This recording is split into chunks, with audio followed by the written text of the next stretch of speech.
కేసీఆర్ నిర్ణయంతో విద్యుత్ శాఖపై 40,000 కోట్ల రూపాయల ఆర్థిక భారం పడదని ఆరోపించారు ఎమ్మెల్సీ జీవన్ రెడ్డి. కమిషన్ల కోసం ఎక్కువ ధరలో విద్యుత్ కొనుగోలు చేశారని తెలిపారు. 10 ఏళ్ల పాటు యువత జీవితాలతో నాయకులు చెలగాటమాడారని అన్నారు. అలాగే కాంగ్రెస్ ప్రభుత్వం ఉద్యోగాల భర్తీ చేయడం బీఆర్ఎస్ నాయకులకు ఇష్టం లేదన్నట్లుగా విమర్శించారు. బీఆర్ఎస్ ప్రభుత్వం ఒక్క గ్రూప్ 1 పరీక్ష కూడా నిర్వహించలేదని, 6 నెలల్లో సీఎం రేవంత్ రెడ్డి 30,000 ఉద్యోగాలు భర్తీ చేశారని తెలిపారు ఎమ్మెల్సీ జీవన్ రెడ్డి.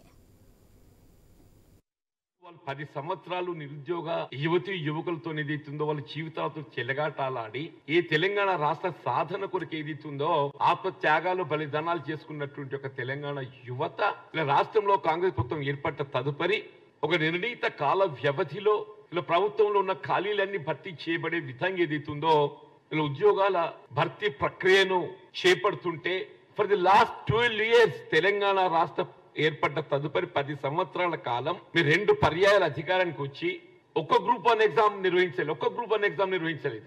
వీళ్ళ కాంగ్రెస్ పార్టీ అధికారానికి వచ్చి 6 మాసాల కాలంలో ఏదైతుందో గ్రూప్ 1 ఎగ్జామ్ ప్రిలిమ్స్ మొన్న ఏ విధమైనటువంటి అభ్యంతరాలు లేకుండా ఎగ్జామ్ నిర్వహింపచేస్తే హర్షించవలసింది పోయి మీరు 1:50 మీరు ఏదైతే కాంపిటీషన్ ఉన్నదో